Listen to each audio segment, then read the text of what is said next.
శృతి వేగంగా కిందకి వెళ్తుంటే ఇంతవరకు కోపంగా ఉన్న రిషికి శృతి చేతుల్లో ఉన్న బ్యాగ్ చూసి గుండె గుబేలుమంటుంది. శృతి ఎక్కడికి వెళ్తున్నావు అని తన వెనకాలే వెళ్తాడు. శృతి కిందికి వచ్చేసరికి అనసూయమ్మ ఎదురై ఏమ్మా ఏమైంది అని అంటుంది. అమ్మమ్మ నేను ఊరు వెళ్తున్నా వస్తా అంటూ వెళ్తుంది శృతి. శృతి కళ్ళలో బాధని చూసి అమ్మమ్మకు విషయం అర్థమవుతుంది. ఒక్క నిమిషం అమ్మా, నేను నిన్ను ఆపను, కానీ నా మాట విను తల్లి. నేనే నీ జీవితంతో ఆడుకున్నా, నన్ను క్షమించు, దయచేసి ఇవి తీసుకో అని అంటుంది. ఏంటి అమ్మమ్మ ఇది అని శృతి అడుగుతుంటే, వాహ్ ఏం నటిస్తున్నావు, గ్రేట్ యాక్టర్వే నువ్వు అంటూ లోపలికి వస్తుంది రితి. ఇన్ని రోజులు మా బామ్మ ఒకటే నటిస్తుంది అనుకున్నా, ఇప్పుడు నువ్వు కూడానా, గ్రేట్ అని అంటుంది. రితి నోరు మూసుకో, ఏం మాట్లాడుతున్నావు అని అంటుంది అనసూయమ్మ. రిషి కూడా అక్క సైలెంట్గా ఉండు ప్లీజ్ అని అంటాడు. కానీ రితి వినకుండా విల్ యూ షటప్ రిషి, నువ్వు ఇన్ని రోజులు సైలెంట్గా ఉన్నావు కాబట్టే ఈ మహాతల్లి ఇన్ని నాటకాలు ఆడింది అని అంటుంది. శృతికి ఏం అర్థం కాక ఏం మాట్లాడుతున్నారో క్లియర్గా చెప్పండి అని అడుగుతుంది. అప్పుడు రితి మా బామ్మని నమ్మించి తన దగ్గర మంచిదానిలా నటించి బామ్మ ఆస్తి అంతా రాయించుకున్నావుగా, ఇంకా ఏమీ తెలియనట్టు నటిస్తావే, అదిగో నీ చేతిలో ఉందిగా ఆస్తి విలునామా అని అంటుంది. శృతి విలునామా చదివి షాక్ అవుతుంది. అనసూయమ్మ అడ్డుపడుతూ నోరు మూసుకోమన్నానుగా, ఎక్కువ మాట్లాడావంటే బాగోదు అని రితికి చెప్తుంది. రితి ఏంటి బాగోదు, ఈ మహాతల్లి నీకేమాయ చేసిందో ఏంటో అని శృతి గురించి నానా మాటలు అంటుంది. శృతికి ఏమి మాట్లాడాలో అర్థం కాక ఏడుస్తూ ఉంటుంది. రిషి కూడా ఆ మాటలు నచ్చక ఇక ఆపు అక్క అని అనేలోపు చాలమ్మా ఇక ఆపుతావా అంటూ సౌండ్ వస్తుంది. రిషి ఎవరా అని చూస్తే సితారా. సితారాను చూడగానే శృతి ఇక ఆగలేక వెంటనే పిన్నిని కౌగిలించుకొని ఏడ్చేస్తుంది. సితారా రితి వైపు చూస్తూ ఏం మాట్లాడుతున్నావు, ఏవేవో చెప్తున్నావు అని అంటుంది. నిజాలే చెప్తున్నాను అని అంటుంది రితి. అప్పుడు సితారా ఏవి నిజాలు కాదు, అసలు నా శృతి గురించి నీకేం తెలుసని, తను ఎప్పుడూ ఏ తప్పు చేయదు, అయినా అంటే గింటే తన భర్త అనాలి కానీ నువ్వెవరు అని అడుగుతుంది. అప్పుడు రితి భర్త, ఏ భర్త, ఇక్కడ నీ కూతురుకు భర్త ఎవరు, పెళ్ళి అయిన నెలకే నా తమ్ముడు విడాకులు ఇచ్చాడు అంటుంది. సితారా షాక్ అయిపోతుంది. రిషి దగ్గరికి వచ్చి ఇదంతా నిజమా బాబు అని అడుగుతుంది. రిషి అవును అన్నట్టు తల ఊపుతాడు. సితారా శృతి వైపు చూస్తూ ఇంత జరిగితే నాకెందుకు చెప్పలేదు అని అడుగుతుంది. అది అని శృతి అంటుండగా ఇంతలో రితి అందుకొని ఎందుకు చెప్తుంది, చెప్తే ఎలా మరి ఆస్తి రావద్దు, మా తమ్ముడు చీ వద్దు పో అంటున్నా అతుక్కుపోయి ఇక్కడే ఉంది, మా బామ్మకు ఏం మాయమాటలు చెప్పిందో ఏంటో, మా బామ్మ ఆస్తిని రాయించుకొని నా తమ్ముడిని ట్రాప్ చేయాలని చూసింది, చీ బ్లడీ క్యారెక్టర్లెస్ అంటుండగానే రితి చెంప గుయ్యమనిపిస్తుంది సితారా.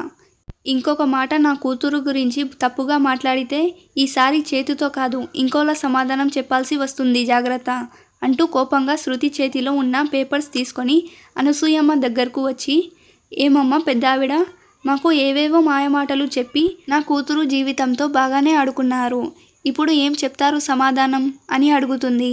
అనసూయమ్మకు బీపీ డౌన్ అయి నరాలు వీక్ అయిపోయి ఏం మాట్లాడలేకపోతుంది. అప్పుడు సితారా ఏం మాట్లాడారేంటి, ఇంకేం మాట్లాడుతారులేండి, అయినా మీకు మీ డబ్బుకు ఒక దండం అంటూ వీలునామని చించేస్తుంది. పదవే ఇక్కడ నుంచి అంటూ శృతి చేయి పట్టుకొని బయటకు వెళ్తుంటే ఆగండి, మా తాళి మాకిచ్చి వెళ్ళండి అని అంటుంది రితి. అంతే, ఒక్క నిమిషం ఇద్దరూ ఆగిపోతారు. రిషికి రితి మీద కోపం వస్తుంది. రెండు కళ్ళు ఎర్రగా అయిపోయి నీటితో నిండి ఉంటాయి. తను శృతి వైపు చూస్తూ మనసులో శృతి ప్లీజ్ తాళి ఇవ్వనని చెప్పు, మా అక్క నోరు మూపిస్తా ప్లీజ్ అని అనుకుంటాడు. ఇంతలో కళ్ళల్లో నీళ్లు ఎక్కువై తల వెనక్కి తిప్పుతాడు. అప్పుడే శృతి రిషి వైపు చూస్తూ తాళి కట్టిన వాడే వద్దు అంటుంటే నాకు ఇంకా ఈ తాళి ఎందుకు అంటూ తన మెడలో ఉన్న తాళిని తీసేసి రితి చేతుల్లో పెట్టి వెళ్ళిపోతుంది. రిషి మనసు భారం అయిపోయింది. శృతి అలా వెళ్తూ ఉంటే ఎవరో కత్తితో గుండెను కోస్తున్నట్టు ఉంది. ఇక రిషి వల్ల కాలేదు. శృతిని ఆపాలి అని ముందుకు వెళ్తుంటే అనసూయమ్మ కింద పడిపోతుంది. రిషి బాబుగారు అమ్మగారు పడిపోయారు, ముక్కులో నుంచి రక్తం కూడా వస్తుంది అని అంటుంది రాణి. రిషి వెంటనే పరిగెడుతూ గ్రానీ అని అరుస్తాడు. అప్పుడు రితి ఎందుకురా అంత ఆంత్రం, ఇది కూడా యాక్టింగ్ అయి ఉంటుంది అని అంటుంటే రిషి నువ్వు కాసేపు సైలెంట్గా ఉండు అని అరుస్తూ బామ్మని హాస్పిటల్ తీసుకెళ్తాడు. డాక్టర్ అనసూయమ్మని చెక్ చేసి మీ గ్రానీకి హార్ట్ అటాక్ వచ్చింది, వెంటనే ఓపెన్ హార్ట్ సర్జరీ చేయాలి, లేకపోతే బతకడం కష్టం అంటారు. రిషి ప్లీజ్ చేయండి డాక్టర్, ఎంత ఖర్చైనా పర్లేదు అని అంటాడు. రిషి 2 డేస్ అంతా హాస్పిటల్లోనే ఉంటాడు. ఇంతలో నందన్ రితి భర్త వస్తాడు హాస్పిటల్కి. రిషి నువ్వు ఇంటికి వెళ్ళు, నేను ఉంటా ఇక్కడ అంటూ రిషిని ఇంటికి పంపిస్తాడు. ఇంట్లోకి అడుగు పెట్టగానే రిషికి శృతితో జరిగిన గొడవే గుర్తొస్తుంది. తన రూమ్కి వెళ్ళి ఫ్రెష్ అయి హాల్లో కూర్చుంటాడు. నేనెంత ఫూలిష్గా బిహేవ్ చేశా, ఏం అడగాలని వెళ్ళా, ఏం అడిగా, నా స్టూపిడ్నెస్ వల్లే ఇంత గొడవ, లేదంటే శృతి వెళ్ళిపోయేది కాదు అంటూ కళ్ళు మూసుకుంటాడు. ఇంతలో రాణి వచ్చి బాబుగారు బాబుగారు అంటుంది. చెప్పు రాణి అక్క అని అంటాడు రిషి. బాబుగారు నేను పెద్దమ్మ గారిని చూడడానికి హాస్పిటల్ వెళ్తున్నా, మీకు టిఫిన్ చేసి ఉంచాను, తినండి బాబు అని. బాబు ఒక మాట, మీరు ఏమన్నా పర్లేదు అని అంటుంది. ఏంటి చెప్పు అని అంటాడు రిషి. అప్పుడు రాణి శృతమ్మ మీరు అనుకునేలా డబ్బు మనిషి కాదు బాబు అంటూ గాజులు ఇచ్చిన విషయం అంతా చెప్తుంది. రిషి వెంటనే 2 లక్షలు రాణికిచ్చి గాజులు తీసుకొని రమ్మంటాడు. తర్వాత నందన్ నుంచి ఫోన్ వస్తుంది. బామ్మకు మేల్కువ వచ్చింది, నువ్వు హాస్పిటల్కి తొందరగా రా అని. రిషి వెంటనే హాస్పిటల్కి వెళ్తాడు. బామ్మను చూడడానికి వెళ్తుంటే నందన్ ఆపేస్తాడు. ఏమైంది బావా, గ్రాని బాగానే ఉందిగా అంటాడు రిషి. బామ్మ బాగుంది కానీ అని నందన్ అంటుంటే కానీ ఏంటి అని అడుగుతాడు రిషి. అప్పుడు నందన్ నిన్ను చూడడానికి ఇష్టపడలేదు, ఇదిగో నాతో లెటర్ రాయించి నీకు ఇమ్మంది అని లెటర్ ఇస్తాడు. రిషి లెటర్ ఓపెన్ చేసి చదువుతాడు. అందులో నేను శృతికి చాలా అన్యాయం చేశాను, దానికి పరిహారమే లేదు, నీతో విడాకులు తీసుకున్న రోజే తను వెళ్ళిపోవాలని చూసింది, సొంత మనవడు మనవరాలే పట్టించుకోకుంటే అన్యాయం చేసిన నాకు సేవలు చేయాలని నిలిచిపోయింది. నేనేమో నీలో కొంచెమన్నా మార్పు వస్తుందని ఎదురు చూశాను, కానీ నీలో ఏ మార్పు రాలేదు. దానికి నిదర్శనం 5 రోజుల క్రితం శృతి వెళ్ళిపోవాలని నిర్ణయించుకుంది, అప్పుడు కూడా నేనే బలవంతంగా ఆపేశాను. ఇక నాకున్న దారి శృతికి నా ఆస్తి మొత్తం రాసిచ్చి మంచి సంబంధం చూసి పెళ్లి చేయాలని చూశాను, అది కుదరలేదు. ఈ ఆస్తి గురించి శృతికి ఏమీ తెలియదు, అయినా మీరు తనని అన్ని మాటలు అన్నారు. తన ప్రతి కన్నీటి చుక్కకు నేను భగవంతుడికి సమాధానం చెప్పాలి. ఏ ఆస్తి అయితే శృతి వద్దందో ఆ ఆస్తిని మన ఊర్లో ఉన్న ఓల్డేజ్ హోమ్కి రాస్తున్నా. ఏ ఇంటి నుంచి అయితే శృతిని వెళ్ళగొట్టారో ఆ ఇంటికి నాకు ఏ సంబంధం లేదు. నేను కూడా ఓల్డేజ్ హోమ్కి వెళ్తున్నా. నేను కోరుకుంటుంది ఒకటే, దయచేసి నన్ను చూడడానికి రావద్దు, ఉంటాను అని ఉంటుంది ఆ లెటర్లో. నందన్ రిషి శృతి చాలా మంచిది, వెళ్ళి శృతిని ఇంటికి తీసుకురా, అప్పుడే బామ్మ కూడా ఇంటికి వస్తుంది, వెళ్ళు అని అంటాడు. రిషి ఇంకేమీ ఆలోచించకుండా శృతి కోసం బయలుదేరుతాడు. జర్నీ అంతా ఇదే ఆలోచిస్తూ ఉంటాడు. నిషా కిస్ చేసిందని నా మీద కోపంగా ఉంది అనుకున్నా, కానీ అంతకు ముందే ఇంటి నుంచి వెళ్ళిపోవాలని అనుకుందా, ఏమై ఉంటుంది అసలు అని ఆలోచిస్తూ వాళ్ళ ఊరు చేరుకుంటాడు. శృతి వాళ్ళ ఇంటికి వెళ్తే అక్కడ వాళ్ళ ఇంటికి తాళం వేసి ఉంటుంది. ఎక్కడికి వెళ్ళారు వీళ్ళు అని అనుకుంటాడు.